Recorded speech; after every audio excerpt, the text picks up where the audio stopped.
Carenza di personale infermieristico nelle case di riposo. Alla fine si è trovata l'intesa che consentirà agli operatori sociosanitari di affrontare il percorso di formazione complementare in assistenza sanitaria. Dopo mesi di tensione che avevano portato l'Ordine delle Professioni Infermieristiche ad impugnare la delibera della Giunta regionale del Veneto, una serie di tavoli di lavoro hanno portato alla revisione della norma, in particolare la parte di riferimento alla centralità e responsabilità di chi gestisce il processo assistenziale.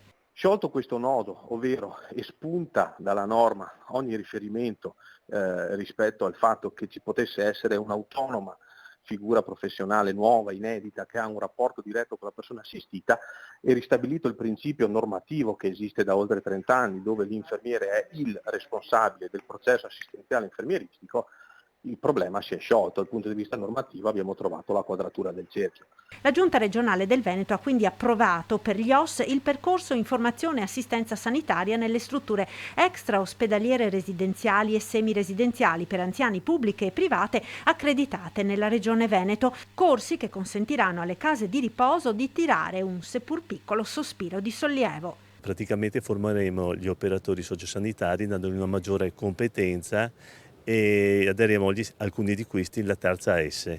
E questa maggiore competenza ci permette di sopperire in parte alle carenze di infermieri e a quello che fanno. L'organizzazione complessiva dell'attività è demandata ad Azienda Zero, il tirocinio ai responsabili delle professioni infermieristiche delle ULSS. In totale in Veneto ci sono 510 posti, dei quali 90 per l'ULSS 2 Trevigiana.